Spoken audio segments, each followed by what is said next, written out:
দরুদ আর সালাম পাঠের মাধ্যমে আজকের তেলাওয়াতকৃত আয়াত আরম্ভ করছি। সূরা আরাফ 11 নম্বর আয়াত থেকে শুরু। এই রুকু থেকে আমরা শুরু করব যতদূর যাওয়া যায়। এত থাকবেন তো আপনারা? জবান খুলে কোরআনের আয়াত আগে পড়েন। তাফসীর মাহফিল লিখে দিয়েছেন, আমরা তাফসীর আকারে কথা বলবো। আউযু বিল্লাহি মিনাশ শাইতানির রাজীম। বিসমিল্লাহির রহমানির রহিম। ওয়ালাকাদ খালাকনাকুম সুম্মা সাওয়ারনাকুম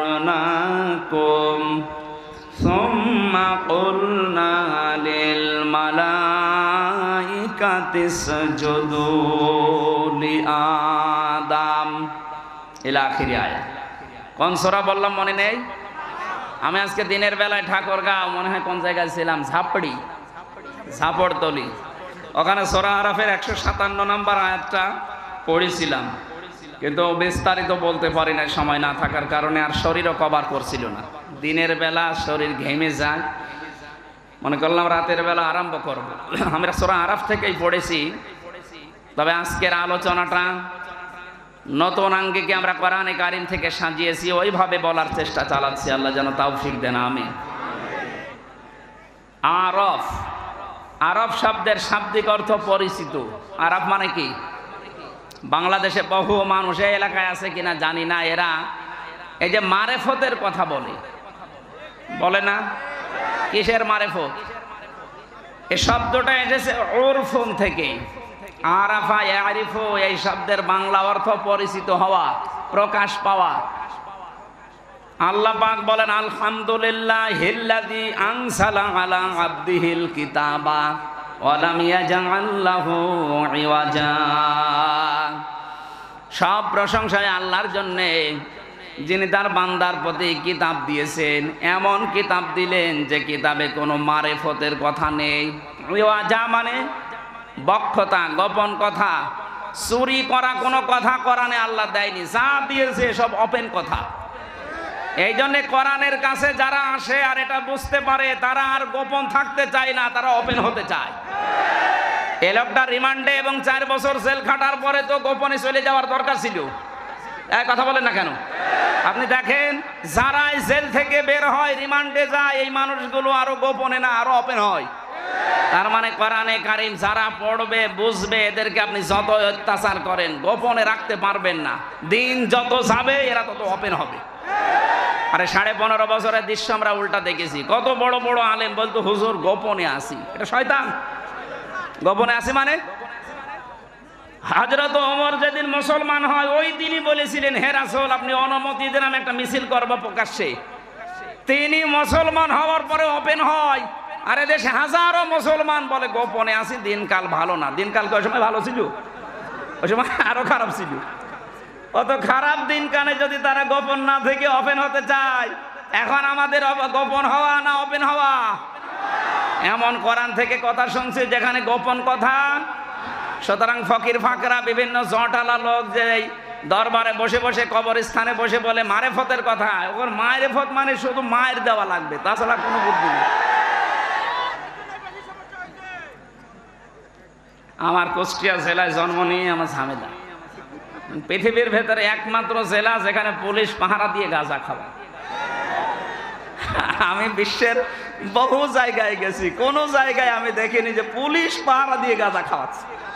অথচ কুষ্টিয়ার মাজারে যে 3-4 দিন ধরে অনুষ্ঠান চলল, দেখলাম যে পুলিশে পাহারা দিচ্ছে আর ওরা মন মতো গাঁজা খাচ্ছে। এই এলাকার মানুষও যায়।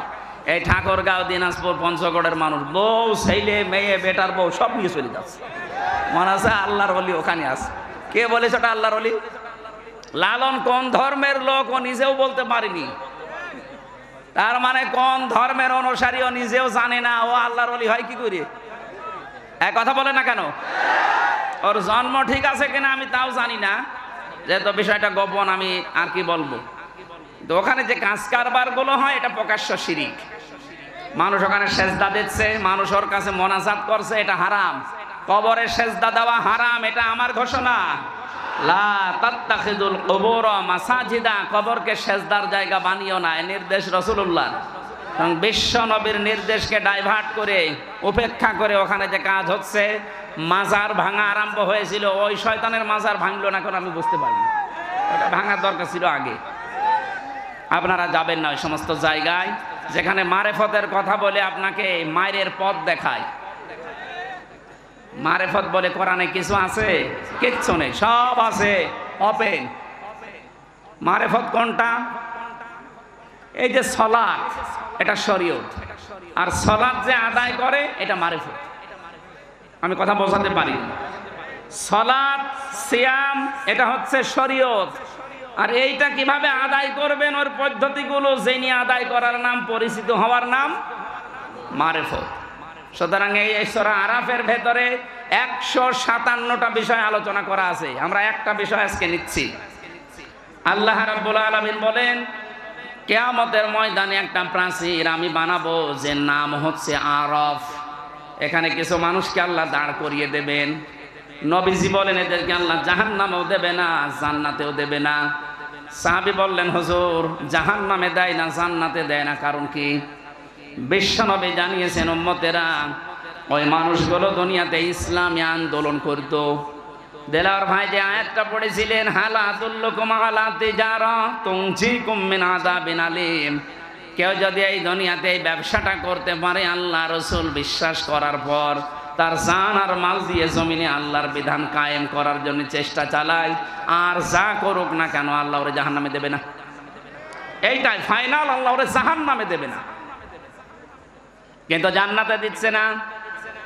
আল্লাহ নবী বলেন ওদেরকে জান্নাতে আল্লাহ দেয় না এই কারণে ওদের সব আচরণ, ব্যবহার, কাজ কারবার ভালো ছিল, কিন্তু পরিবারে ওদের মা বাবার সাথে সম্পর্ক ভালো ছিল না।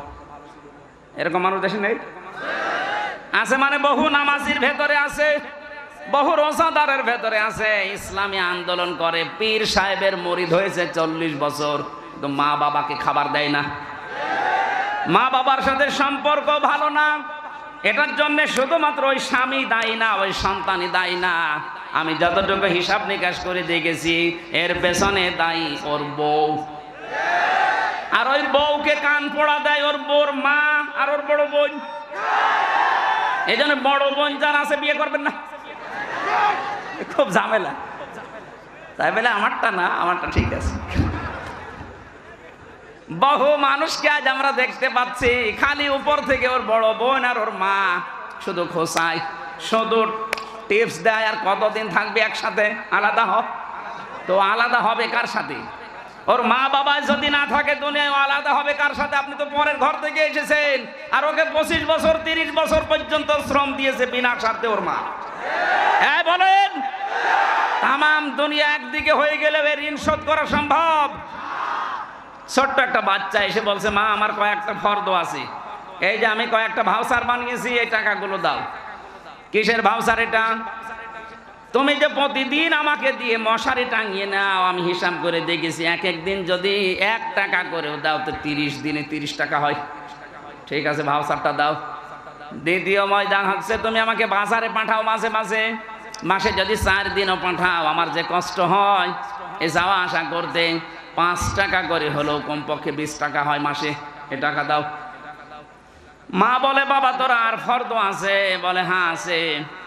তুমি প্রতিদিন আমাকে দিয়ে বিভিন্ন কাজ কর্মের আদেশ করো, যে ছোট মেয়ে আদাস তোমার ওই ছোট মেয়েকে আমাকে কোলে নিয়ে ঘুরতে বলো, ওকে লালন পালন করি, মাঝে মাঝে কোলে নিয়ে ঘুরি, আমার কষ্ট হয় এর জন্য আরো 50 টাকা মাসে। এসব মিলিয়ে আমার এই টাকাগুলো এখন পাও না তোমার কাছে, টাকা আমারে ফেরত দাও। মা বলছে, ভাউচারগুলো এখানে রাখ, আমারও ভাউচার আছে। কিসের? আমার ভাউচার, আমি তোকে 10 মাস 10 দিন আমার পেটে বহন করেছি তরমুজের মতো। তুই তো মাসের হিসাব দিলি, আমার 10 মাস 10 দিনের হিসাব পাই আমি। দ্বিতীয় নম্বর, তোকে আমি ডেলিভারি করাতে গিয়ে 57 ইউনিট কষ্ট সহ্য করেছি। বিজ্ঞান এখন প্রমাণ করছে এই দুনিয়াতে একটা মানুষের মুখ দেখতে হলে কমপক্ষে 57 ইউনিট কষ্ট সহ্য করা লাগে মাকে, যদি নর্মাল ডেলিভারি হয়। একটা মানুষ, আমরা যারা পুরুষ মানুষ আছি, সর্বোচ্চ 47 ইউনিট কষ্ট সহ্য করতে পারি, এর উপরে গেলে আমরা মারা যাব। কিন্তু মা আমাকে দুনিয়ার মুখ দেখাতে গিয়ে 47 না 57 ইউনিট কষ্ট সহ্য করেছে। শুধু এতটুকু আমি শেষ করিনি, তোকে জন্ম দেওয়ার পরে দুনিয়াতে দুধ পান করানো আমার দায়িত্ব ছিল না, এটা দায়িত্ব ছিল তোর বাবার। এখানে একটা মাসলা আছে, এই যে যারা দুধ পান করায় মায়েরা, এই অধিকার, এই হক, এই দায়িত্ব কিন্তু মায়ের না, এই দায়িত্ব বাবার। অনেকে মনে করছে নতুন হাদিস করে, না হাদিস না, এটা কোরআনের আয়াত। সূরা বাকারা 233 নম্বর আয়াতে আছে, ওয়াল ওয়ালিদাতু ইরদি'না আওলাদাহুন্না হাওলাইনি কামিলাইনি লিমান আরাদা ইউতিম্মার রাদা। যারা আরবি গ্রামার বোঝে ওদেরকে জিজ্ঞাসা করেন, এখানে ফাসিল মাদ্রাসা আছে না, আলেমদের জিজ্ঞাসা করেন লিমান আরাদা ইউতিম্মার রাদা শব্দটা মুযাক্কার, আল্লাহ মুআন্নাস শব্দ দেয়নি, মুযাক্কার পুরুষ বাচক শব্দ দিলেন। এ দায়িত্ব হচ্ছে 2 বছর দুধ খাওয়ানো বাবার। আমরা যারা বাবা আছি, আমাদের মেশিন পত্র আছে, আছে, খাওয়াবেন কি দিয়ে? সারা জীবন এখানে নিয়ে রাখলো 1 ফোঁটা দুধ দিতে পারবেন?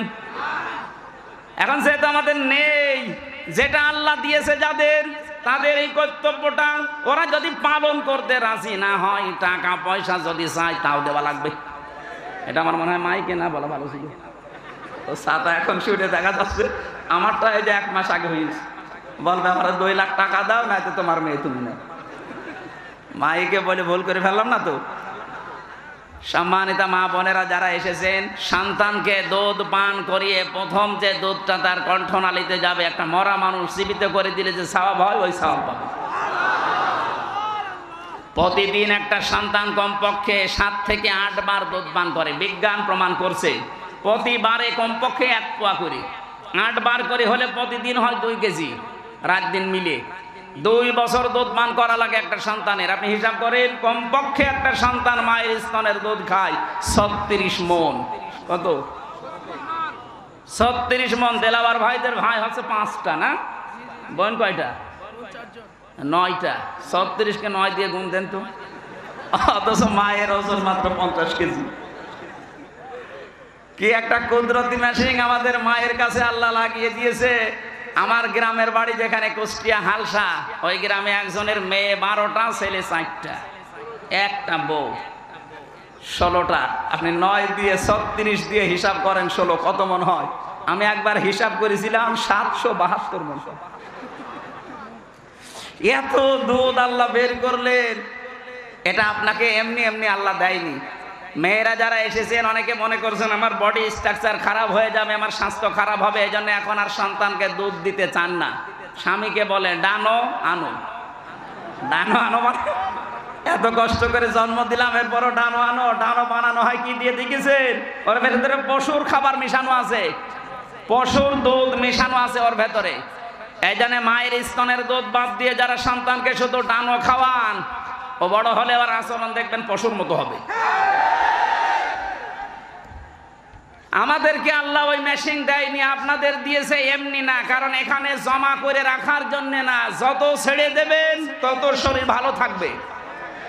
পৃথিবীর কোনো জিনিস দেখবেন এক জায়গায় রাখলেই নষ্ট হয়ে যায়। আপনি পানি এক জায়গায় রাখেন, দেখেন পচন ধরবে। এক কথা বলছেন এখানে, লোহা লক্কর এক জায়গায় রাখেন, পচন ধরবে। ওটা হয় মরিচা ধরবে, জং ধরবে, শেষ হয়ে যাবে। টাকা পয়সাও এক জায়গায় রাখা ঠিক না, যত ছাড়বেন তত আসবে। এই জন্য নদীর পানি, সাগরের পানি যত ছেড়ে দেবেন তত স্বচ্ছ পানি আসে।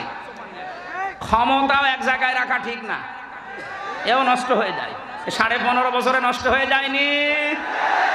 এটা যদি 5 বছর 10 বছর পরে পরে পাল্টাতো, তাহলে এত জুলুম করার সাহস পেত না। মা বোন যারা এসেছেন, এক জায়গায় রাখবেন না, এটাকে আপনি ছড়াবেন, নয়তো আবার স্তন ক্যান্সারের ঝুঁকি দেখা দেবে। শেষে স্বাস্থ্য ভালো রাখার জন্য কেটে বাদ দেওয়া লাগবে। আমি আর নিচে নামলাম না। মায়ের অনেক মর্যাদা। মা বলছে আমি তোরে 2 বছর দুধ খাওয়াইছি, এইটার ভাউচার 36 মণ দুধ তুই খেয়েছিস, যা টাকা হয় ভাউচার দিয়ে দিলাম, টাকা আমারে ফেরত দে। এখানে যারাই আছেন আমি সহ, দুনিয়া যদি একদিকে চলে যায়, সব একদিকে, আপনার মা বাবা একদিকে। কোরআন আর হাদিস বলে আপনাকে মা বাবার দিকে থাকা লাগবে যদি যুক্তি বৈধ হয়। হ্যাঁ, এই জায়গায় আর একটা মাসলা পাওয়া যায়। কোনো বাবার কথা শুনে, মায়ের কথা শুনে বউ তালাক দেওয়া জায়েজ আছে না নেই? হ্যাঁ, আন্দাজে না জেনে বলবেন না। মায়ের কথা শুনে বউ তালাক দেওয়া জায়েজ নেই, বউ যাই হোক, কিন্তু বাবার কথা শুনে তালাক দেওয়া জায়েজ আছে। যদি শরীয়তের 4টা কাজ মেয়েদের ভেতরে পান, আর বাবা যদি বলে না এইটা নিয়ে সংসার করা যাবে না, ওটা বাদ দেওয়া লাগবে। আমাদের জাতির পিতা ইব্রাহিম আলাইহিস সালাম এই সন্তানকে শিক্ষা দিয়ে গেছেন, এই শিক্ষাটা। তো মায়ের কথা শুনে দেওয়া যাবে না কেন? কারণ মায়ের সাথে বেটার বউ যেটা আছে, এটার 100 ভাগ সম্পর্ক কোনোদিন ভালো হয়নি, কোনোদিন 100 ভাগ ভালো হবেও না। এরাই বাঁকা হাড়ের তৈরি, তো একটু সমস্যা। সামান্যতা মা বোনেরা, যাই হোক বেশি বলে ফেললাম। আপনারা বেটার বউ আর শাশুড়ি যদি মায়ের মতো হয়ে যান, সন্তানগুলো আনন্দে থাকবে। অনেক শাশুড়ি আছে মানুষকে গল্প করেছে, আমার যা জামাই পেয়েছি একবার আল্লাহর ওলি, নরম, আর আমার ওই যে ছেলেটা ওটা একটা জানোয়ার। কেন? আমার জামাই শুধু আমার মেয়ের কথা শোনে, এই জন্য আমার জামাই খুব ভালো, আর এই যে ছেলেটা ওর বোর কথা শোনে, এই জন্য খারাপ। কি রকম মা বলেন তো এটা? এই জন্য মায়ের কথা মতো বউ তালাক দেওয়া জায়েজ নেই। কিন্তু বাবা যদি বলে 4টা বিষয় আমি দেখতে পাচ্ছি, ফরজ নামাজ এ বেটার বউ পড়ে না, রোজা রাখে না ফরজ রোজা, নিজের শরীরকে হেফাজত করে না পর্দা দিয়ে, স্বামীর জায়েজ যেটা খেদমত আছে ওইটা তোমার করে না, আমরা দেখতে পাই শরীয়তের অনেকগুলো কারণের ভেতরে পাওয়া যায় না, একে বাদ দিয়ে দাও, এইরকম কথা বাবা বললে বাবার কথা অনুযায়ী বউ তালাক দেওয়া জায়েজ আছে। কথা বুঝতেছে? মায়ের মর্যাদা অনেক বেশি, কিন্তু বাবাকে আল্লাহ 1 ভাগ দিলেও বাবার এই জায়গায় সম্মান অনেক বেশি বাড়িয়ে দিয়েছে। সম্মানিতা মা এবং বোনেরা, আমরা যারা সন্তান আছি, আমি সহ প্রত্যেকে যেন আজকে থেকে আমল করতে পারি। বহু জায়গায় দেখতে পাচ্ছি বৃদ্ধাশ্রম তৈরি হচ্ছে, এটা হারাম। বৃদ্ধাশ্রম বানানো জায়েজ নেই। মুসলমানদের এই দেশে যদি বৃদ্ধাশ্রম হয়, আপনি কি জবাব দেবেন? মরে গেলে ওই আরাফে দাঁড়িয়ে থাকা লাগবে প্রাচীরে। আপনি যেহেতু দুনিয়ায় ভালো কাজ করেন, নামাজ পড়েন, রোজা রাখেন, ইসলামী আন্দোলন করেন, মা বাবার সাথে সম্পর্ক ঠিক নেই। আমি বললাম এটার পেছনে যারা দায়ী, এদেরকে বারবার বলছে এই কারণে। আপনার মনটা এত ছোট কেন মা? বৌমা যারা আছেন, ভাবি যারা আছেন, আপনার মনটা উদার করেন। আপনিও হয়তো 50 বছর পরে এখানে থাকবেন না, আমিও থাকবো না, নতুন মানুষ আসবে, তো কি হবে এটা নিয়ে? এই ধোকায় পড়ে বোকা হয়ে লাভ নেই। এই জন্য আমরা যেন পাগল না থাকি, আজকে থেকে পাগল ভালো হয়ে যাব। পাগল ভালো হয়ে যাবেন না? না, এই এলাকায় মনে হয় এই হাদিস চলবে না। এই পাগল ভালো হবেন তো নাকি ওই তুলা মিয়ার মতো পাগল থাকবেন? কাল এক তুলা পেয়েছিলাম, একটা পাগল, ওরে আল্লাহ এত ভাইরাল করে দিয়েছে কাজকে থেকে আজকে পর্যন্ত, ওর কপালে যা ছিল আমার মনে হয় সব লিখা আল্লাহ মুছে দিয়েছে। এই জন্য বেয়াদবি কেউ করবেন না কোরআনের সাথে, কোরআনের আলেমদের সাথে। আমি আশা করছি সম্মানিতা ভাবি যারা আছেন, বোন যারা আছেন, আপনার নিজের মা বাবাকে যেরকম মনে করেন, শ্বশুর শাশুড়িকে ঠিক ওই রকম মনে করেন, তাহলে আপনার নামাজ রোজা, আপনার পর্দা কবুল হবে। ও মনে করে শুধু নামাজ পড়ে, রোজা রাখে, কালো বোরকা পরে, আমার মনে হয় আল্লাহ মাফ করে দেবে। কে বলেছে আপনাকে?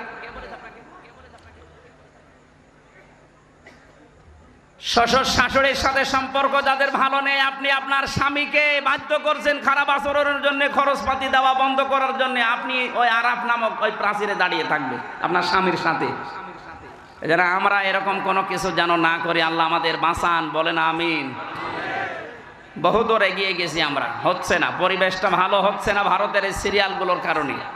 আকাশ সংস্কৃতির মাধ্যমে যেগুলো আসতেছে বন্যার পানির মতো, পিন আপ করা পত্রিকা দিয়ে, এগুলো দিয়ে আমাদের পরিবার আজ একেবারে সত্যিই জাহান্নাম হয়ে গেছে। এই জন্য একটা টিপস দেই, আমি সহ প্রত্যেক সপ্তাহে অন্তত 2 দিন মা বাবা স্ত্রী সন্তান যারা আছে, এই মানুষগুলোকে এক জায়গায় নিয়ে সপ্তাহে 2 দিন হলেও বা 1 দিন হলেও আপনারা কোরআনের অথবা হাদিসের কোনো দার্স নিয়ে বসবেন। এর ভেতরে একটা রহমত আছে। এদেশে যারা একামতে দিন এই দায়িত্ব পালন করে, সে নেতা হোক, কর্মী হোক আর সমর্থক হোক, তাদের এই কাজ করা লাগে। আল্লাহ যেন আমাদের প্রত্যেককে এই কাজটা করার তৌফিক দেন, পরিবারের শান্তি ফিরিয়ে আনার জন্য, বলেন আমিন। যেই বর কারণে, যেই ভাবির কারণে আজ সংসারে অশান্তি লেগে আছে, এই ছোট মনের কারণে, তাছাড়া কিচ্ছু না। হয়তো মাকে 2000 টাকা দিয়ে শাড়ি দিয়েছে, আর ওনারে দিয়েছে 1800 টাকা দিয়ে, 200 টাকা কম বেশি, এই জন্য স্বামীর সাথে কথা বলে না। এরকম মহিলা দেশে নেই? এইরকম ছোট মনের বউ আছে কার ঘরে? হাত তোলেন তো। এই যে একজন তাও আছে, তোলেন, আপনি দাঁড়ান।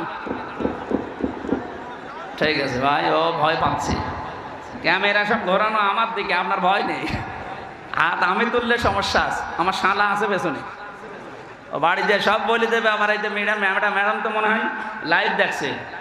আমার ভাইরা, আমি আরাফ শব্দের যে প্রাচীরের কথা বলছিলাম, এখানে যেন আমরা দাঁড়িয়ে না থাকি। নবীজি হাদিসের শেষে কিন্তু আর বলেন না যে কি হবে।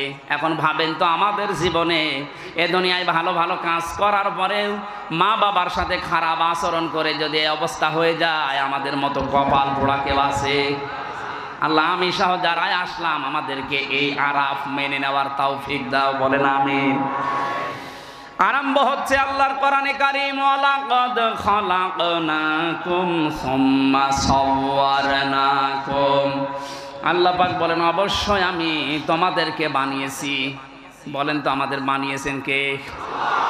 সুম্মা সাওয়ারনাকুম, অথবা তোমাদের আকৃতি দিয়েছি আমি আল্লাহ। বিজ্ঞানে আয়াত নিয়ে গবেষণা চালিয়েছে। আল্লাহ আমাদেরকে বানিয়েছে, সর্বপ্রথম তিনি ফেরেশতাদেরকে বলেছিলেন মাটি নিয়ে আসো। জিবরাইল, মিকাইল, ইসরাফিল তিনজন এই মাটির কান্না থেকে ফিরে গেছে। এটা ফি জিলালিল কোরআনে পাবেন। শেষে হযরতে আজরাইল এসে এক খামসা মাটি নিয়েছিল। মুফাসসির লিখেছেন মাটি কন্দন করেছিল। তো আজরাইল বলেছে, না, যারা ফিরে গেছে আমি তাদের মতো না। আল্লাহর আদেশ, তুমি যতই কান্নাকাটি করো আমি দুনিয়াতে থেকে নিয়ে যাবই। এক খামসা নিয়েছেন, 40 মণ মাটি ছিল এক খামসার ভেতরে।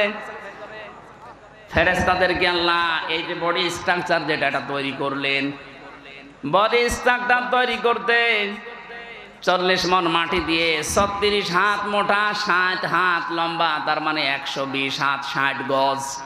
এটা বিশাল দেহ পড়ে আছে। আল্লাহ পাক বলেন, আমি নিজে তখন তার আকৃতি বানালাম। এই যে সব্বার না, এই সুরত বানানোর দায়িত্ব আল্লাহ ফেরেশতাদেরকে দেয়নি। লাকাদ খালাকনাল ইনসানা ফি আহসানি তাকওয়িম। মানুষের এই যে আকৃতি যেটা বলা হয়, এটা শুধুমাত্র আল্লাহ নিজের হাত দিয়ে বানিয়েছেন। সুবহানাল্লাহ বলতে পারেন? পৃথিবীর যত সৃষ্টি আছে, এই জন্য সবচাইতে সুন্দর সৃষ্টি মানুষের এই মুখ। মেয়েরা আছে, অনেক মেয়েরা আছে, না বুঝে অনেকে ছেলে মেয়েকে গালি দেওয়ার সময় বলে তোর মুখে লাথি দেব। না, এলাকায় নেই না, এই পাপ কাজ করা যাবে না। এই মুখটা আল্লাহ নিজে বানিয়েছেন। আল্লাহ পাক বলেন, আমি বানালাম কি করে জানো? ফালিয়ানজুরিল ইনসানু মিম্মা খুলিক, খুলিকা মিম্মা দাফিকিন ইয়াখরুজু মিন বাইনিস সুলবি ওয়াত তারাইব। বলেন আল্লাহু আকবার। মানুষকে নজর করে দেখে না যে কি জিনিস দিয়ে তাকে বানালাম। বাবার স্ফলিঙ্গ দিয়ে দ্রুত গতিতে পানিটা যখন বের হয়ে যায়, ওটা মায়ের রেহেমে যাওয়ার সঙ্গে সঙ্গে 40 দিনে পাল্টাতে থাকে। 6 মাসের ভেতরে ওর বিভিন্ন স্ট্রাকচার দেয়। নতফা বানায়, আলাক বানায়, মুদগা বানায়। আমি আল্লাহর পরে চামড়া দিয়ে, গোশত দিয়ে, চর্বি দিয়ে এই বডি স্ট্রাকচারটা ঢেকে দিয়ে মুখটা সুন্দর করে আমার নিজের মতো করে বানালাম। বিজ্ঞান এখন প্রমাণ করছে এই নাপাক পানিটা দিয়ে মায়ের পেটের ভেতরে আল্লাহ পাক 4টা জিনিস বাবার এই নাপাক পানি দিয়ে বানায়: চুল, রগ, হাড় আর পর্দা। মায়ের রেহেমের ভেতরে যে নাপাক পানির থলি আছে, ওইটা নিয়ে আল্লাহ আরো 4টা জিনিস বানায়: রক্ত, গোশত, চর্বি আর চামড়া। 8টা জিনিস যখন এক হয়ে যায়, আল্লাহ পাক বলেন, আমি যে রব নাম নিয়েছি এই কারণে আমার পক্ষ থেকে 5টা জিনিস দান করি। সূরা নাহলের 78 নম্বর আয়াতের মাঝের অংশে আছে এটা, ওয়াজআলা লাকুমুস সামআ ওয়াল আবসারা ওয়াল আফইদা ইলা আখির আয়া। এই যে শ্রবণ শক্তি, দর্শন শক্তি, বাক শক্তি, আকেল শক্তি আর ঘ্রাণ শক্তি, এই পাঁচটা আমি নিজের রব নাম নিয়েছি, এই কারণে তোরে দিয়েছি। আসি আল্লাহু আখরাজাকুম মিন বুতুনি উম্মাহাতিকুম, জোরে বলেন আল্লাহু আকবার। আল্লাহ আমাদেরকে বানাচ্ছেন, আমাদের আদি পিতাকে। আল্লাহ পাক বলেন বিশাল দেহ বানানোর পরে তার ভেতরে আমি রূহ দিয়ে দিলাম। রূহ দেওয়ার প্রথম বিভিন্ন জায়গা ঠিক করেছিলাম কিন্তু দেইনি। নাক দিয়ে রূহ দেওয়ার পরে সঙ্গে সঙ্গে আদম একটা হাসি দিয়েছিল। এখানে একটা শিক্ষা আছে, আমাদের আদি পিতা হযরতে আদম হাসি দেওয়ার সঙ্গে সঙ্গে এই যে ফেরেশতারা যে বডি স্ট্রাকচার বানিয়েছিল পানি দিয়ে মাটি দিয়ে বিভিন্ন কায়দা কৌশলের ভেতরে আছে, যত সার যত খড়কোটা এর ভেতরে লুকিয়েছিল, একবার হাসি দেওয়ার সঙ্গে সঙ্গে নাক দিয়ে আল্লাহ সব বের করে দেয়। ওই সময় হযরতে আদম একটু স্বস্তি পায়, একটু হালকা লাগে নিজেকে, তখন একটা শুকরিয়া আদায় করে আলহামদুলিল্লাহ। এ শব্দটাই আল্লাহ এত বেশি খুশি হয়েছেন ওই দিন থেকে কিয়ামত পর্যন্ত আদমের সন্তান দুনিয়ায় যারা আসবে ওরা যখন হাসি দেবে, একবার হাসি দিলে 12,000 টাকা খরচ করলে যে জান শরীর থেকে বের করা যায়, ওই রকম হাসি দিলে অত টাকার জান বের হয়ে যায়। এই জন্য তখন শুকরিয়া আদায় করা লাগে আলহামদুলিল্লাহ। শব্দটা এত দামি, এটা যে শুনবে তার পাশে যে থাকবে সে বলবে ইয়ারহামুকাল্লাহ। কথা বলছে না কেন? এটা বলা লাগে না?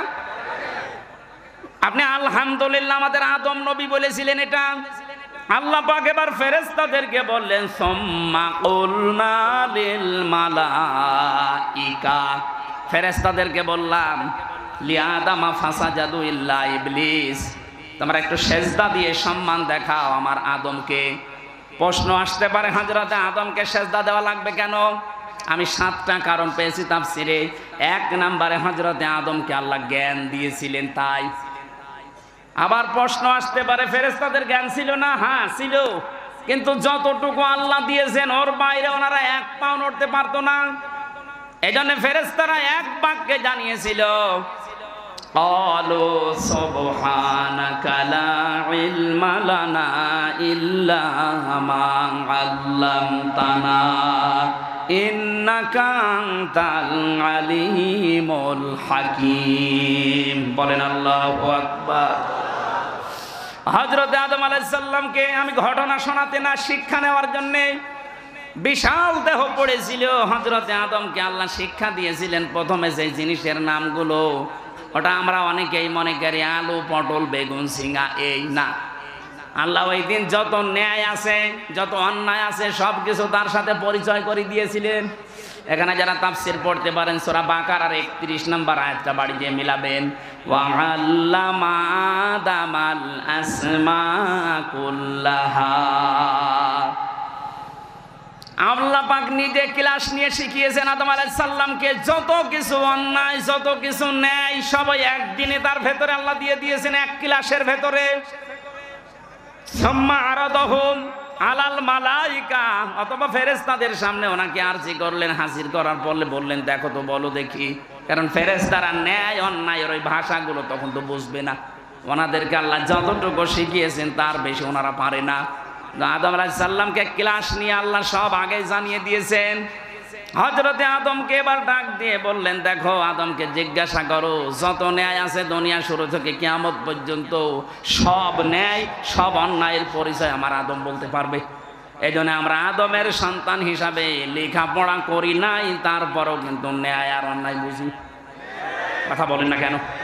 এটা ওই যে ক্লাস নিয়েছিল আমাদের আল্লাহ আমাদের আদি পিতা আদম আলাইহিস সালামের, ওই ক্লাসের গুণ আমরা জীবনে লেখাপড়া যদি নাও করি তাও আমরা কোনটা ন্যায় কোনটা নাই আমাদের বিবেক আছে, এটা আমাদের বলে দেবে।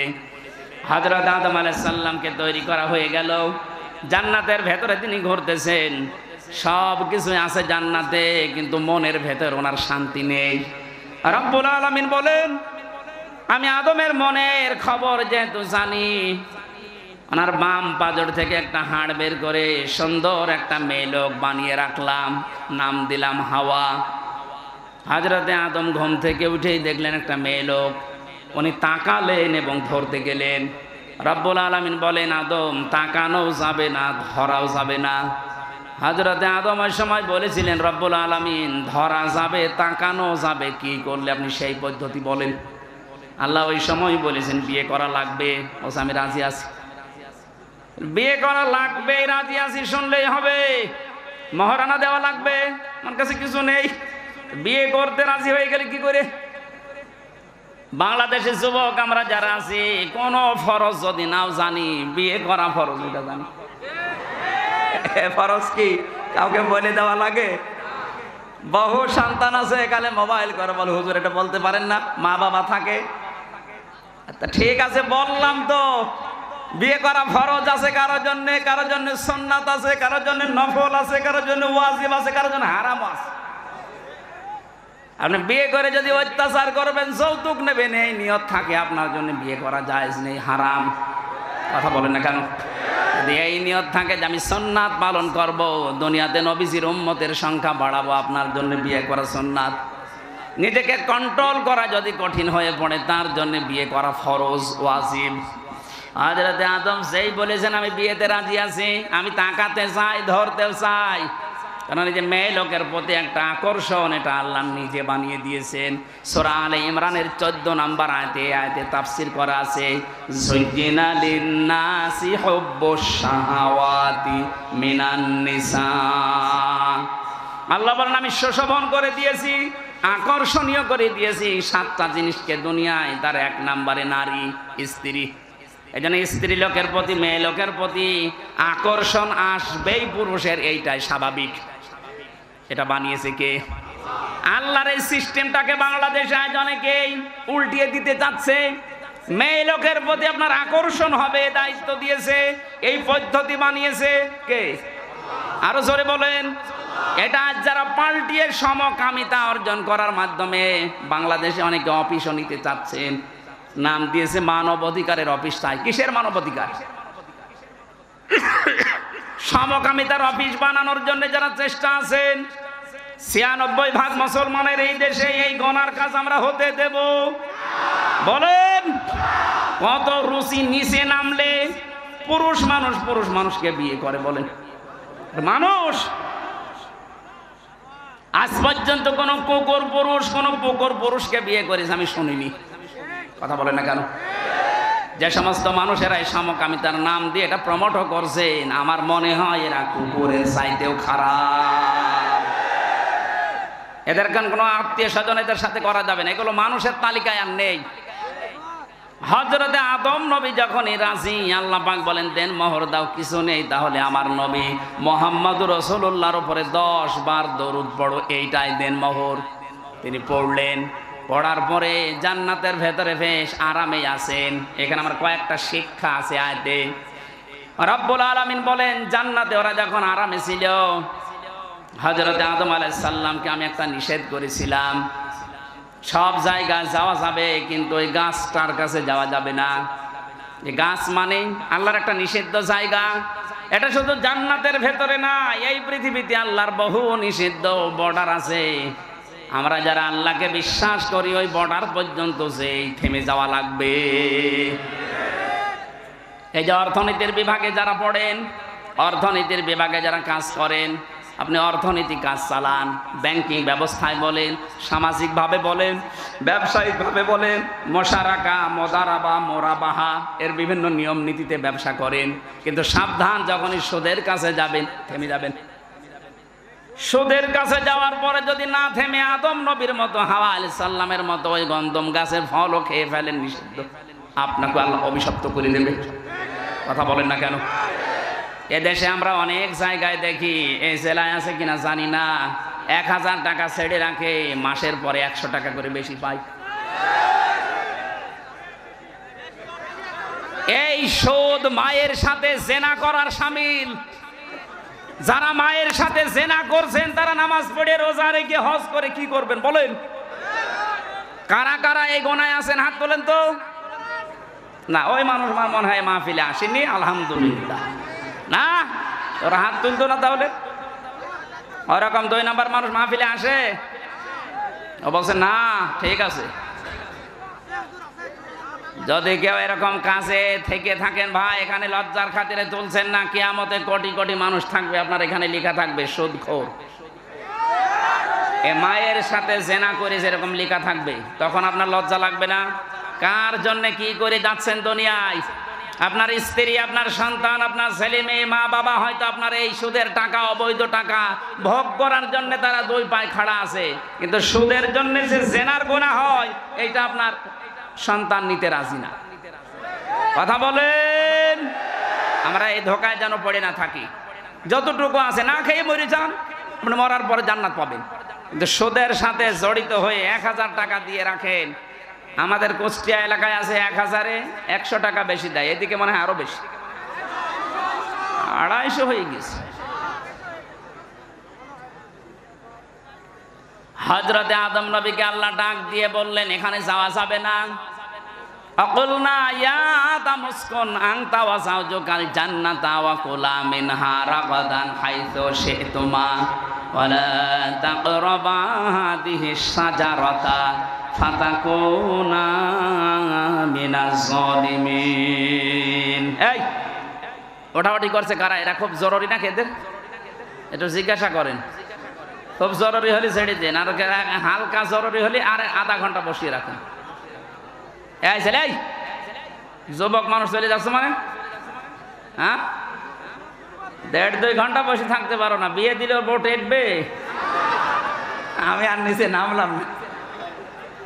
এই যুবক মানুষ যেন না যায়, বুড়ো মানুষ 2-1টা চলে যা, যাক, ওর বউ না টিকলেও অসুবিধা নেই। আল্লাহ তাকে ডাক দিয়েছিলেন, হে আদম, বিয়ে যখন হয়ে গেছে, বউ নিয়ে এবার তোমার বাড়ি যাও। জান্নাত আমাদের বাবার বাড়ি। কি কথা বলে না কেন? জান্নাত আমাদের। আরো জোরে বলেন, জান্নাত আমাদের, জান্নাত আমাদের। তাহলে আয়াত থেকে শিক্ষা, বিয়ে করার পরে বউ নিয়ে বাবার বাড়ি যাওয়া লাগবে। আর আমরা নিজেরাই ঘর জমাই থেকে যাই। এই এলাকায় ঘর জমাই আছে? না না, ঘর জমা থাকবেন কেন? বউ নিয়ে আর নিজের বাড়ি, বাবার বাড়ি যাওয়া লাগবে, এইটাই কোরআনের নিয়ম। হযরতে আদম নিয়ে গেলেন বাবার বাড়িতে। আল্লাহ পাক বলেন দাঁড়াও, বাড়িতে ঢোকার পরে কয়েকটা কাজ করা লাগবে। বিয়ে করে যারা বাড়িতে নিয়ে আসেন, এই যে কয়েকটা কাজ আছে, রব্বুল আলামিন প্রথমেই দিয়েছেন তাদের কাজ। আংতা অসাউজুকাল জান্নাতা ওয়া কুলা। আরবি গ্রামার যারা বোঝে এটা কিন্তু দ্বিবচন, কুল দেয় না, কুলা। আল্লাহ বলেন আদম ও কুলা, তোমরা দুইজনেই মিনহা রাগাদান হাইসু শি'তুমা, এই জান্নাতের ভেতরে যেখানে তোমার আয়ত্ত আছে যাও, যেখানে যা ইচ্ছা করো, কিন্তু সাবধান, খাবার সময় তুমি যতটুকু খাবে, যেই পরিমাণে খাবে, যেই মানের খাবার খাবে, বউকে ওই পরিমাণের, ওই মানের খাবার খাওয়ানো লাগবে। অনেকে বলে ইসলাম নারীদেরকে কিছু দেয়নি, আর দিয়েছে কে? আল্লাহ। এখানে আংতা ও কোলা দিতে পারতেন, আগে নিজে মরণের খাওয়া খাও, এরপরে বউকে খাওয়াও না, একবারে কোলা দিয়েছে। আল্লাহ বলে না, কোলা মিনহা, ওই জান্নাত থেকে যা পারো নিজে খাবে, যতটুকু পারো খাবে, যেই মানের খাবার খাবে, বউকে ওই মানের খাবার খাওয়াবে। আজ নারীরা যদি তাদের ইজ্জত, মর্যাদা, অধিকার বুঝতো, এই নারী আন্দোলন, নারী বিপ্লব পরিষদ, নারী মুক্তি পরিষদ, নারী কাঠামো, 11টা না 13টা সংগঠন চলছে এই দেশে, সব বন্ধ হয়ে যেত। নারীরা একটা অধিকারের জন্য সংগ্রাম করত, লড়াই করত, ওরা মিছিল মিটিং করতো যে আমাদের অধিকার যেটা আল্লাহ দিয়েছে, অকুলা, এইটা দিন। আপনি বাইরে যে মরণের খাবার খাবেন আর আমার জন্য বাদাম নিয়ে আসবেন। নারীদের অধিকার আল্লাহ প্রথমে জান্নাত থেকে দিচ্ছেন। যা খাবা আদম, তোমার স্ত্রীকে ওই পরিমাণের খাবা। দেখেন আপনি, আংতা শব্দ আল্লাহ কিন্তু মাঝখানে দেয়নি। এতটুকু শেষ করলেন না, আল্লাহ বলেন রাগাদান হাইসু শি'তুমা, ওকে নিয়ে মাঝে মাঝে বেড়াতে যাবা, যেখানে ইচ্ছা যাবা, যা ইচ্ছা খাবা। এই জন্য বিয়ে করার পরে বউ নিয়ে শুধু ঘরের ভেতরে আটক করে রাখলে হবে না। এ বউ নিয়ে মাঝে মাঝে আপনি নিজের আত্মীয় স্বজন যারা আছে, বিভিন্ন অনুষ্ঠান যেগুলো জায়েজ আছে, বেড়াতে যাওয়া লাগবে। কথা বললেন না কেন? এটা আমরা অনেকে করি না, মনে করি দুনিয়ার কাজ। কে বলেছে আপনাকে দুনিয়ার কাজ? এই শব্দটাকে আজ পশ্চিমা বিশ্ব, বিশেষ করে আমাদের দাদারা, এই শব্দটাকে ওরা সংকুচিত করে ইসলামের উপর একটা অপবাদ দেয় যে মেয়েরা ইসলাম যদি কায়েম হয় তোমাদেরকে ঘর বন্দি করে ফেলবে। এই জন্য আমিরে জামাত ডাক্তার শফিকুর রহমান ঘোষণা দিয়েছে, ইসলাম যদি দেশে আসে সবচাইতে বেশি নিরাপদে থাকবে মেয়েরা। এদেরকে আজ অনেকে জুজুর ভয় দেখাচ্ছে, দেখো ইসলাম যদি আসে তাহলে এইভাবে বেড়াতে পারবা না। কে বলেছে পারবে না? হ্যাঁ, বেপরদায় আপনি যেতে পারবেন না, কারণ আপনার মন তখন বেপরদায় যেতে মন চাইবে না। এখানে অনেকে বিড়ি খায় না, বাবা খায় না, ডাল খায় না। এগুলো যারা খাচ্ছে বা খাবেন, ইসলাম কায়েম হলে কোনো নিষেধ নেই, আপনি খেতে পারবেন। এই যে মসজিদের ভেতরে যারা যায়, মসজিদে যাওয়ার সময় কি কেউ ডাল খায়, কেউ বিড়ি খায়? কেন? কারণ জায়গাটার পরিবেশ ওইরকম। কথা বলি না কেন? মসজিদের পরিবেশে ডাল খাওয়া, বাবা খাওয়া, বিড়ি খাওয়া, আরো জোরে বলেন, আপনার বিবেকে আপনাকে বাধা দেবে। ইসলাম যদি ৫৬,০০০ বর্গ মাইলে কায়েম হয়, পুরা এলাকায় হয়ে যাবে জান্নাতের মতো, পুরাটা হয়ে যাবে আল্লাহর ঘর মসজিদের মতো। তখন আপনাকে বেপরদায় চলতে মনে চাইবে না, সবাই বোরকা পরে বের হয়, আমিও যাব। কেউ বাবা খায় না, আমিও খাবো না, কারণ বাবা আপনার খাওয়ার মতো রুচি আসবে না। ওয়ালাকুম ফিহা মা তাশতাহি আনফুসুকুম ওয়ালাকুম ফিহা মা তাদদাউন। জান্নাত এমন ভাবে আল্লাহ বানিয়েছে, মনের ভেতরে চাওয়ার আগে আপনার সামনে চলে আসবে। ইসলাম যদি সত্যি এদেশে কায়েম হয়ে যায়, এই দেশটাও ঠিক আপনার কাছে আল্লাহ ওইভাবে বানিয়ে দেবে। আপনার বিড়ি খাওয়ার মতো রুচি আপনার এই অন্তরে আল্লাহ রাখবে না, বের করে দেবে। বের করে দেবে কেন? এটা সূরা আরাফের ভেতরে আছে। আল্লাহ রাব্বুল আলামিন বলেন, ওয়ানাসা'না মা ফি সুদুরিহিম মিন গিল্লিন তাজরি মিন তাহতিহিমুল আনহার। এটা ৪৩ নম্বর আয়াত। যারা জান্নাতে যাবে তাদের অন্তর থেকে আমার আল্লাহ হিংসা, বিদ্বেষ এবং যে অহংকার আছে, গিল্লুন, এগুলো সব আল্লাহ বের করে দেবে। এদেশে ইসলাম কায়েম হয়ে গেলে আমাদের ভেতর আর হিংসা, বিদ্বেষ, বাবা খাওয়ার মতো মন, ডাল খাওয়ার মতো মন থাকবে না, আল্লাহ বের করে দেবে। সুতরাং এইটা কায়েম হওয়া খুব জরুরি। বহু বছর তো দেখলেন, ৫৩ বছর তো দেখতে আছেন, ছাতা কিছুই হয়নি। একটা ইসলামের হাতে দিয়ে দেখেন তো কি দেখা যায়? কথা বলেন না কেন? একটু দেখতে মনে চায় না?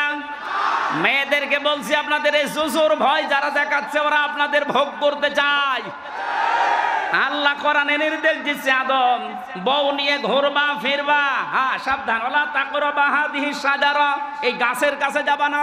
মানে তার মানে এমন কিছু নিষিদ্ধ জায়গা আছে যেখানে বউ নিয়ে, মেয়ে নিয়ে, বেটার বউ নিয়ে যাওয়া যাবে না, এরকম জায়গা নেই। আপনি অনুষ্ঠানে যাবেন, পার্কে যাবেন, কিন্তু এমন পার্কে যাওয়া যাবে না, এমন মেলায় যাওয়া যাবে না যেখানে মেলা নিয়েছে নাম শিশু মেলা, শিশু নেই, শিশুর খালারা আর মামারা, এরকম মেলা দেশে নেই। বৃক্ষ মেলা নাম দিয়েছে, কোনো বৃক্ষ নেই, শুধু জীবিত মানুষ দাঁড়িয়ে আছে।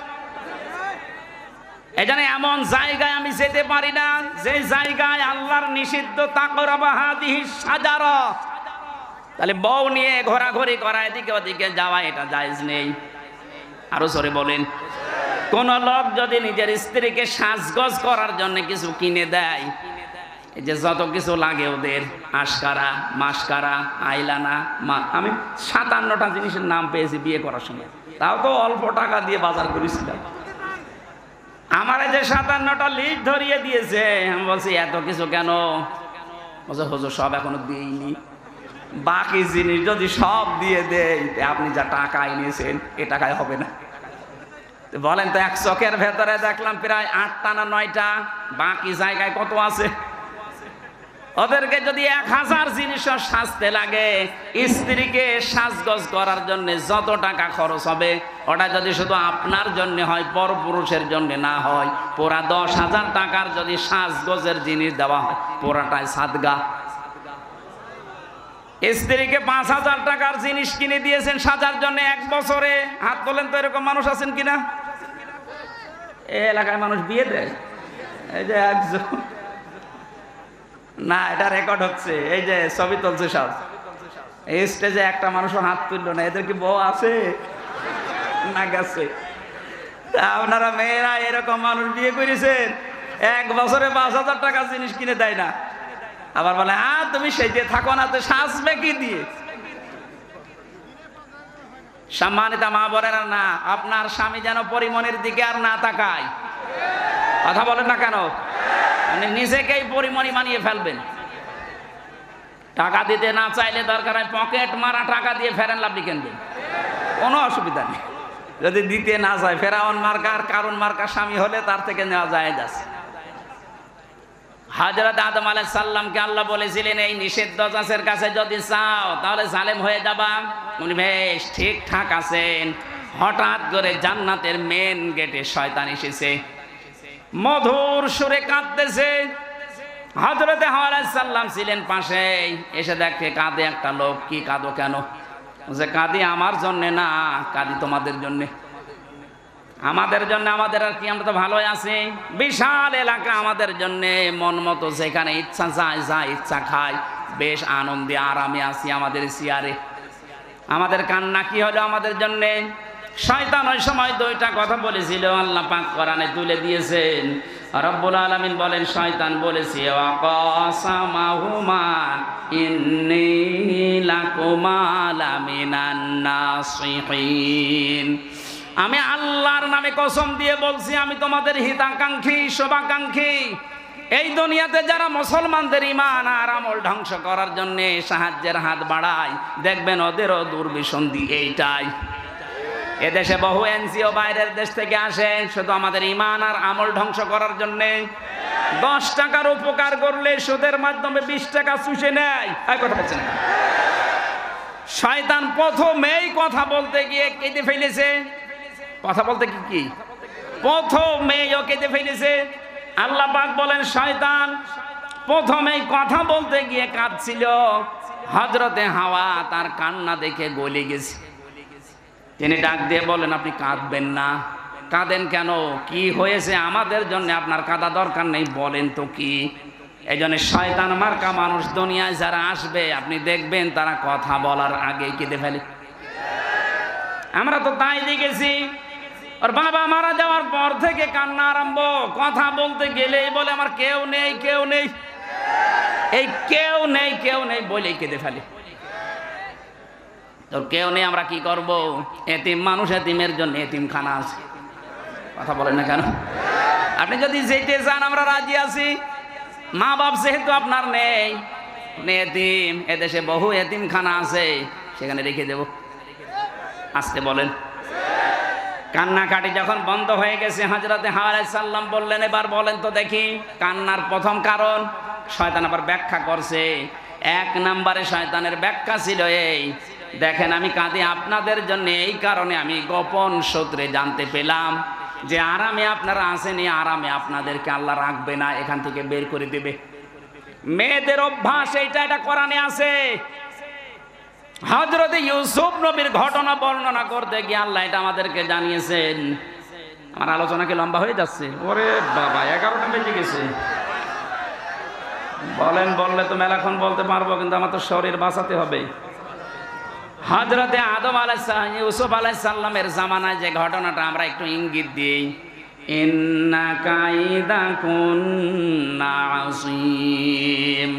আল্লাহ পাক বলেন, মেয়েদের চক্রান্ত বড় ভয়ঙ্কর। এই সময় যেই বলেছে যে আপনাদেরকে আরামের জায়গায় আল্লাহ আর থাকতে দেবে না, আমি গোপন সূত্রে সংবাদ পেয়েছি, তখনই উল্টিয়ে গেছে। কি এত আরামের চেয়ারে থাকতে পারবো না মানে? কি করা লাগবে আপনি তাই বলেন। আজও বিশ্বে তাকান, যেই দেশে মেয়ে লোকের কাছে শয়তান এই প্রচনা দেয় যে আরামে আসো, আরামে কিন্তু থাকতে পারবা না, বিদায় করার চিন্তা ভাবনা চলছে, তখনই ও বিগড়িয়ে যায়। তখনই বলে কি করা লাগবে বলেন। দরকার হয় হামসার মতো মানুষকে বছরের পর বছর জেলে আটকিয়ে রাখবো, মেরে ফেলবো, তাও আমার থাকা লাগবে। এরকম বহু মানুষকে রেখেছে না রাখে নাই? এগুলোকে বৈধ না অবৈধ কাজ? এই যে বিনা কারণে একটা মানুষকে কষ্ট দেওয়া, এটা বৈধ না অবৈধ কাজ? আল্লাহর নিষিদ্ধ বর্ডার তখন ওরা পার করে ফেলে। যেই হযরতে আদম আসলেন, ডাক দিয়ে বলে, স্বামী তুমি তো জানো না এই আরামের জায়গায় নাকি থাকা যাবে না। কেন? কে এই গোপন ভিত্তিতে একটা আল্লাহর ভালো মানুষ এসেছিল, আমাকে জানিয়ে গেছে, চলো এই গাছের গন্ধম গাছের ফল খাওয়া লাগবে। হযরতে আদম প্রথম তিনবার নিষেধ করেছিলেন, না এটা করা যায় না, এটা আল্লাহর নিষেধ। ওর মাথার ভেতরে যেহেতু একটা বুদ্ধি পাকিয়ে দিয়েছে শয়তান, প্ররোচনা দিয়েছে, ফাওয়াসওয়াসা লাহুমা শাইতানু লিইবদিয়া লাহুমা মা বুরিয়া আনহুমা ইলা আখিরি আয়াত। আল্লাহ পাক বলেন, আদম নবী আলাইহিস সালাম রাজি যখন হচ্ছিলেন না, যেহেতু টার্গেট করেছে শয়তান মহিলাকে, এই জন্য মহিলাকে টার্গেট করার কারণে মাথার ভেতরে ঘোর পাক খাচ্ছে, কখন আমার এই আরামের জান্নাত হারিয়ে যায়। বারবার যখন বসায় স্বামীকে, তাড়াতাড়ি করেন, আমাদের হিতাকাঙ্ক্ষী শোভাকাঙ্ক্ষী এ ওয়াজ আমাদেরকে করেছে, শেষে বলে না আমি পারবো না। হযরতে হাওয়া আলাইহিস সালাম শেষ পর্যন্ত আদম নবীর সাথে কথাও বন্ধ করে দিয়েছিল। ঠাকুরগাঁওবাসী পরিবারে যদি স্ত্রী স্বামীর সাথে কথা বন্ধ করে দেয়, ও পরিবার থেকে অশান্তির দাবানল জ্বলছে। তাও তো তারা মাত্র 2 জন। আমাদের দেশে কত মানুষ আমরা বিভিন্ন জায়গায় আছি, স্বামী স্ত্রীর কথা বন্ধ করলে বাইরে যে চার দোকানে গল্প করা যায়। কত মানুষ আছে মনের কথা বলা যায়, আর আদম নবী স্রেফ একা, স্ত্রী কথা বন্ধ করে দিয়েছে। বলেন তো কি একটা অবস্থা, কেউ নেই তো গল্প করার। আর শেষ পর্যন্ত রাজি হলেন, গাছের কাছে গেলেন, তারপরও ফল ছিঁড়তে রাজি না। হযরতে হাওয়া পেছন দিক থেকে যে জোর করে ফল ছেড়েছিলেন, গাছের পাতাটা ফলটা ছেড়ার পরে যে কষ পড়েছিল, এটা দুর্বল বর্ণনাটা, তারপর আমি শিক্ষার জন্য বলছি। এই যে কষ পড়েছিল ওখান থেকে, এই পাতাটা ছেড়ার পর বরদোয়া দিয়েছিল এই গাছ, আমি নিষিদ্ধ ছিলাম, আমার শরীর থেকে যে কষ আর কষ ঝরিয়েছো, যৌবন প্রাপ্ত হলে আল্লাহ তোমার শরীর থেকে এরকম কষ ঝরাবে। এই জন্য মেয়েদের এই বরদোয়া লেগে আছে, মাসে 3 দিন 7 দিন 10 দিন। কথা বলছেন না কেন? আল্লাহ রাব্বুল আলামিনের এই যে জান্নাতের ভেতরে যে গন্ধম গাছের এই বরদোয়া কিয়ামত পর্যন্ত মেয়েদের উপরে লেগেই থাকবে। শেষে যখন নিজেদের লজ্জা স্থান পর্যন্ত উন্মুক্ত হয়ে গেছে, শয়তান তখন ওই জান্নাতের গেট থেকে হাসতেছে। কারণ শয়তান ছিল যৌনবাদী, ও যৌনতা ভালোবাসে। এই দেশে আজ যারা নিজেদের গোপন অঙ্গগুলোকে মানুষের সামনে প্রকাশ করে নিজের আনন্দ পান, বুঝবেন আপনি শয়তান হয়ে গেছেন। বলে হুজুর আমার শয়তান দেখান, শয়তান দেখাতে আবার আমেরিকায় যাওয়া লাগবে? যেগুলো ঢেকে রাখা দরকার মেয়েদের পুরুষদের, ওইগুলো যারা ঢেকে রাখে না, ওইটা একটা টাটকানের ভেজাল শয়তান। কারণ শয়তান উলঙ্গ থাকতে ভালোবাসে। এই কথা বলেন না কেন? যৌনতা ছড়াতে ভালোবাসে শয়তান। হযরত আদম এবং হাওয়ার 2 জনের পোশাক যখন খুলে গেছে, শুধু পোশাক খোলা না, শেষ পর্যন্ত প্রসাব পায়খানার প্রয়োজন দেখা দিয়েছে। আল্লাহ পাক বলেন না, এখানে এই কাজ করা যাবে না, সিস্টেম নেই। কুলনা হাবিতু মিনহা জামিআ, চলে যাও, সবাই মিলে আমার জান্নাত থেকে নেমে যাও। এখানে সবাই মানে আদম হাওয়া এবং তাদের সন্তানরা আর ওই শয়তান, সবাইকে নামিয়ে দিলেন। পৃথিবীতে আসার পরে তারা 300-350 বছর পর্যন্ত কেঁদেছিল। হযরত আদম আলাইহিস সালাম শেষ পর্যন্ত রব্বানা যালামনা আনফুসানা ওয়া ইল্লাম তাগফির লানা ওয়া তারহামনা লানাকুনান্না মিনাল খাসিরিন। এই দোয়াটা 350 বছর পর্যন্ত তিনি পড়ার পরে শেষ পর্যায়ে মুহাম্মদুর রাসূলুল্লাহর ওসিলায় মাপ পেয়ে গেছেন। ওই যে আসার পরে আমার আল্লাহ বলেছিলাম এই যুগে যুগে আমার বাণী পাঠাবো, শেষ পর্যায়ে লাস্ট ভার্সন এই কোরআন এসেছে। এটা কিয়ামত পর্যন্ত থাকবে। ফামান তাবিয়া হুদায়া ফালা খাউফুন আলাইহিম ওয়ালা হুম ইয়াহজানুন। এটা যারা অনুসরণ করে চলতে পারবে তাদের দুনিয়ায় কোনো ভয় নেই, চিন্তা নেই। এ মানুষগুলো চোখ বন্ধ হলে আবার ওই বানানো বাড়িতে ফিরে যেতে পারবে। জোরে বলেন সুবহানাল্লাহ। শয়তান এবার আল্লাহকে বলেছে, আল্লাহ আমি কিছু পেলাম না, তুমি আমাকে কয়েকটা জিনিস দাও, কারণ তোমাকে আমি 1000 বছর 950 বছর পর্যন্ত তোমার আমি সেজদা দিয়েছি, এত সেজদা দিয়েছি, সেজদার বিনিময়ে আমি কিছু চাই। আল্লাহ ওই দিন 3টা জিনিস দিতে রাজি হয়েছিলেন। 1 নম্বরে শয়তান বলেছে কিয়ামত পর্যন্ত তোমার হায়াত বাড়িয়ে দাও। আল্লাহ বলেন দিলাম। আপনি তাকান, দুনিয়ায় যারা বেশি দিন বেঁচে থাকার আকাঙ্ক্ষা করে এগুলো এক প্রকার শয়তান। আপনি দেখবেন শয়তান মার্কা মানুষগুলো শুধু বেঁচে থাকার আকাঙ্ক্ষা বেশি। তাছাড়া যারা আল্লাহওয়ালাই মানুষগুলো দুনিয়ায় বেশি দিন বেঁচে থাকতে চায় না, ওরা চায় যত তাড়াতাড়ি বিদায় নিতে পারি তত তাড়াতাড়ি আমার মালিকের সাক্ষাৎ পাওয়া যাবে। শয়তান 2 নম্বরে বলেছিল ক্বালা ইন্নাকা মিনাল মুনজারিন ক্বালা ফাবিমা গাওয়াইতানি লাআকুদান্না লাহুম সিরাতাকাল মুস্তাকিম। হে আল্লাহ, আমি ক্ষমতা চাই, পাওয়ার চাই, টাকা পয়সা চাই। আল্লাহ বলেন দিয়ে দিলাম, যা। তামাম দুনিয়ার দিকে তাকাবেন, শয়তান মার্কা মানুষ যারা, তাদের টাকা পয়সা, অর্থ সম্পদ, ক্ষমতা বেশি। 3 নম্বরে বলেছিল তোমার বান্দাদেরকে ধোঁকা দিয়ে বোকা বানিয়ে আমি আমার সাথে জাহান্নামে নেওয়ার জন্য সবচাইতে ভালো ভালো রাস্তার মোড়ে মোড়ে অবস্থান করব। এজন্য শয়তান সিনেমা হলের সামনে থাকে না, শয়তান রাজবাড়ির গোয়ালন্দ ঘাটে যায় না। ও জানে যে এখানে যারা আসবে আমার ভাইরা ভাই। শয়তান যায় কোথায়? এই যে গড়িয়া ফাজিল মাদ্রাসা, গড়িয়া কলেজ ময়দানে কোরআনের অনুষ্ঠান হচ্ছে, ও জানে যে এখানে গেলে মানুষের পরিবর্তন এসে যেতে পারে। বিভিন্ন মোড়ে মোড়ে মানুষকে উল্টা পাল্টা ফতোয়া দিচ্ছে যে এখানে যাবা হামজা রাজনীতি করবে, একথা বলছেন না? এরকম মানুষ মোড়ে মোড়ে নেই? আপনি শয়তানই দেখতে পান না, চলেন আমি আপনাকে দেখাচ্ছি। আল্লাহ রাব্বুল আলামিন আমাদেরকে যে বাড়ি থেকে তাড়িয়ে দিয়েছেন, ওটা আমার বাবার বাড়ি। ওখানে যাওয়ার জন্য যেহেতু এই কালাম এসেছে, এটা অনুসরণের মাধ্যমে ওখানে যাওয়া লাগবে। আল্লাহ যেন ওখানে যাওয়ার মতো যোগ্যতা আমাদের দান করেন, বলেন আমিন। আমি জেলখানায় বসে কিছু নোট করেছিলাম, ওটা বাইরে এসে আবার লিখেছি বই আকারে। পারিবারিক জীবন নিয়ে, দাম্পত্য কলহ এবং সমাধান। ওই যে গাড়িটা আছে সাদা গাড়ি, যাওয়ার সময় মেয়েদের জন্য নিয়ে যাবেন, ওখান থেকে কাজে লাগবে ইনশাআল্লাহ। আল্লাহুম্মা আমিন। লা ইলাহা ইল্লা আনতা সুবহানাকা ইন্নী কুনতু মিনাজ জালিমিন।